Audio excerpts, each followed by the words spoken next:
আসসালামু আলাইকুম। ওয়েলকাম জানাই শিউলিস কুকিংয়ে সবাইকে। কেমন আছেন সবাই? আশা করি সবাই ভালো আছেন। আমার আজকের পর্বে থাকছে তিল দিয়ে তৈরি তেলে ভাজা বনরুটি। খুব সহজভাবে এই রেসিপিটা শেয়ার করব আপনাদের সাথে। আশা করি আপনাদের ভালো লাগবে। তো চলুন দেখে নিই কীভাবে বনরুটি তৈরি করতে হয়। বনরুটি তৈরি করার জন্য আমি এখানে একটি মিক্সিং বল নিয়েছি আর নিয়েছি হাফ কাপ তরল দুধ। আর দুধটাকে আমি আগে থেকে জাল করে নিয়েছি আর দুধটা কুসুম গরম আছে। দেব পরিমাণ মতো লবণ, আর লাগবে 1 টেবিল চামচ ইস্ট, 2 টেবিল চামচ চিনি। মিষ্টির স্বাদটা আপনারা চাইলে বাড়িয়ে অথবা কমিয়ে অ্যাড করতে পারবেন। এখন এই উপকরণগুলো একটা চামচ দিয়ে খুব ভালোভাবে নেড়েচেড়ে মিশিয়ে নেব। এখন আমি এখানে অ্যাড করব 1 কাপ ময়দা, 1 টেবিল চামচ রান্নার রেগুলার তেল। সবগুলো উপকরণ দেওয়া হয়ে গেছে। এখন হাত দিয়ে খুব ভালোভাবে ময়দাগুলোকে মেখে একটা সফট ডো তৈরি করে নেব। সফট একটা ডো হবে। ডোটা মাখানো হয়ে গেছে। এখন ডোটার উপরে একটু তেল দিয়ে হালকা হাতে একটু মাখিয়ে নেব। এতে করে ডোটার উপরটা অনেকটাই সফট থাকবে।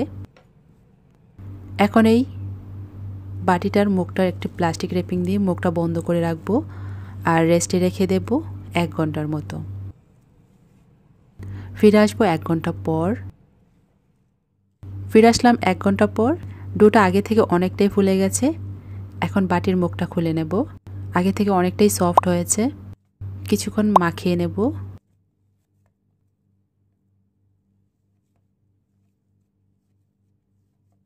মাখিয়ে নিয়েছি। এখন উপরে শুকনো ময়দা দিয়ে বড় একটা রুটি বেলে নেব।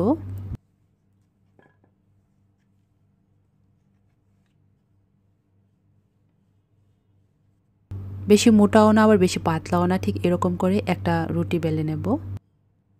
ঠিক এরকম করে রুটিটা বেলে নিয়েছি। এখন আমি এখানে নিয়েছি নরমাল তাপমাত্রায় রাখা তরল দুধ আর একটি ব্রাশ দিয়ে রুটিটার উপরে ঠিক এরকম করে ব্রাশ করে দেব। আর নিয়েছি সাদা তিল। এখন এই তিলগুলো রুটিটার উপরে ঠিক এরকম করে ছড়িয়ে দেব। পুরোটা রুটির উপরে ঠিক একইভাবে দিতে হবে। তিলগুলো দেওয়া হয়ে গেছে। এখন বেলুন দিয়ে আবারও একটু রুটিটাকে বেলে নেব। এখন আমি রুটিটাকে উল্টিয়ে দেব।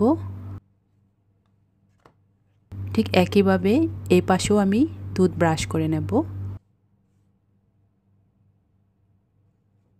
একইভাবে এই পাশেও তিল ছড়িয়ে দেব। পুরোটা রুটির মধ্যে আমি তিল ছড়িয়ে দিয়েছি। এখন রুটিটাকে আবারও কিছুক্ষণ বেলে নেব।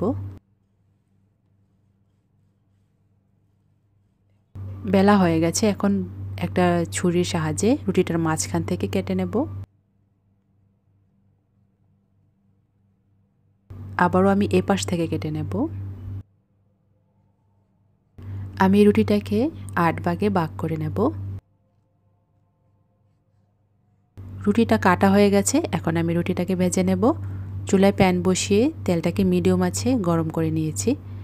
চুলার জালটাকে মিডিয়াম থেকে আরেকটু কমে রেখে এই রুটিগুলো ভাজতে হবে। এতে করে এই বনরুটির উপরে খুব সুন্দর একটা কালার আসবে আর হালকাভাবে ফুলে উঠবে। উল্টি উল্টি আমি রুটিগুলোকে ব্রাউন কালার করে ভেজে নেব। রুটিগুলো ভাজা হয়ে গেছে। এখন আমি প্যান থেকে তেল ঝরিয়ে তুলে নেব। একটি প্লেটে নিয়ে নেব। খুব সহজভাবে তিল দিয়ে তৈরি তেলে ভাজা বনরুটি। অসম্ভব মজার হয় এই রেসিপিটা। খুব সহজভাবে শেয়ার করেছি আপনাদের সাথে। আশা করি আপনাদের ভালো লেগেছে। রেসিপিটা ভালো লাগলে প্লিজ একটি লাইক দিবেন আর চ্যানেলটিকে সাবস্ক্রাইব করে চ্যানেলটির পাশেই থাকবেন। তো চলুন দেখে নেই একটা বনরুটি ভেঙে দেখি কেমন হয়েছে। দেখুন কতটা স্পঞ্জি হয়েছে। আমার চ্যানেলে এরকম আরও সহজ সহজ মজার মজার রেসিপি আছে। চাইলে আপনারা আমার চ্যানেল থেকে ঘুরে আসতে পারেন। আশা করি আপনাদের ভালো লাগবে। সবাই অনেক ভালো থাকবেন। দেখা হবে নতুন কোনো পর্বে। আল্লাহ হাফেজ।